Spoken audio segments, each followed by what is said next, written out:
all our urges, and we all have them, by the way, urges that maybe we've taken to be unspiritual, non-spiritual urges. Maybe they're a thought, then followed by another thought of, harming someone. Or maybe they're based on sexual desire or anger or lust, or I already mentioned that, greed, pride, whatever they might be, envy, jealousy, all these different urges. And we have one of those urges, thoughts or emotions, maybe murderous. Maybe some of us have had a murderous urge.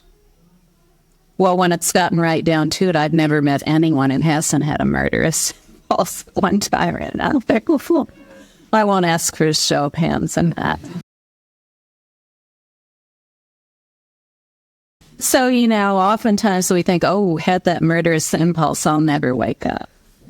Or maybe we actually murdered somebody and nobody knows about it. I murdered somebody, I'll never wake up. I'm going to have to do sadhana for about 10 billion years because of that one. Well, if you're like that and you're in this room, you murdered somebody and nobody knows about it. So you haven't just had the murderous impulse, you acted on it. Just know that there are people on death row who have murdered many more people than you have probably. And they came to this realization of what they are. They came to this realization of what they are. So you see, this is a prison situation that really led to rehabilitation. Do you see what I'm saying? Unless people in prison or the criminals, whatever we want to call them, unless they're really given a direct teaching on who they are, there's no hope of rehabilitation. No hope. You can't say to someone, you're bad, you're bad, you're bad, you're bad, you're bad, you're bad, you're bad, and think that they're going to turn into a good person. It will never happen. It will never happen. Some of us were raised in families like that. You're bad, you're bad, you're bad. And we were all raised in cultures like that.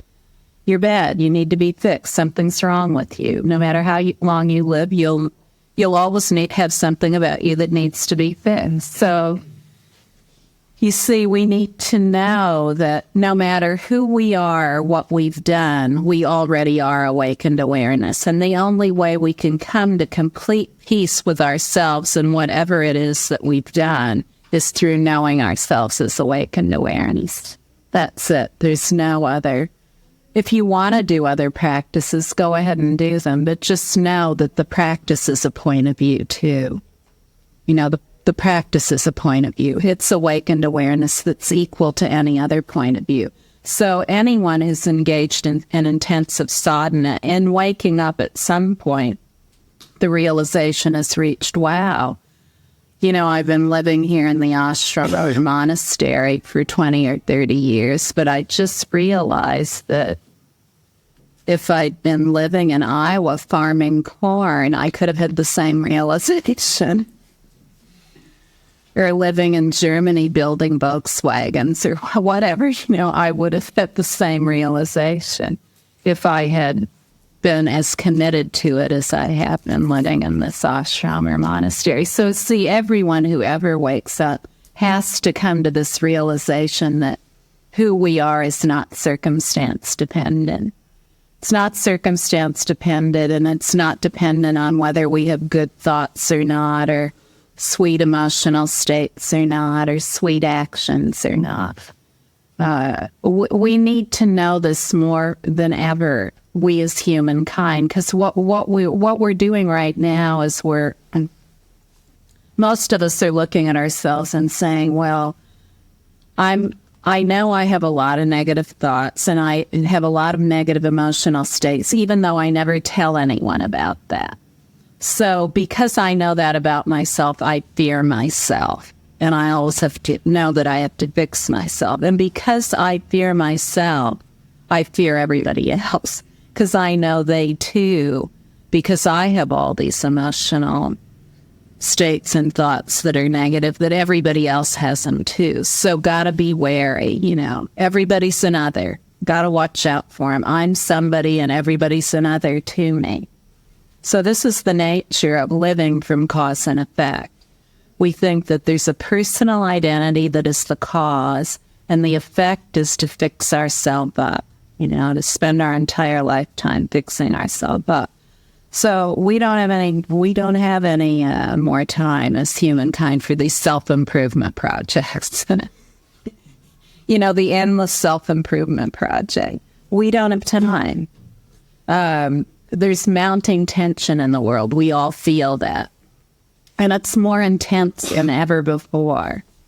No one can deny that. It's more intense than ever before. For some of us who are older, we've seen all kinds of wars come and go. The Korean War, the Second World War, some of us, Vietnam War, the Gulf War. What are all the other wars? I mean, they're endless. I have a friend every day who has a printout. He looks at all the wars in the world. He showed it to me once. He said, "Do you want me to have this sent to you every day?" I said, "No." No, I already know. And he did it categorized: full-out war, sort of war, threat of war. And it was amazing. It was mind-boggling to look at that thing. I said, no, I only have to see that once, to get the picture. I don't need to see it every day. But you see, this is part of his practice. He's really a great being, and every day he prays for the welfare of the world. So he likes to know exactly what's going on, because much of his life is spent in solitary retreat, praying for all beings, praying for the welfare of the world. So this is his practice. You see, nothing's excluded. Nothing is excluded. But right now we do have this incredible tension in the world. And we as humankind, we need the non-dual perspective desperately. So first, it's important for us to have that for ourselves. Now, a lot of times in some of these popular books written today, it just says, oh, there is no world. There is no world and there's no self. So what? The world blows up. Who cares? Well, this is of an extreme. This is an extreme. This is not enlightenment. It's just some kind of personal freedom from the burden of mental concepts, but it's definitely not.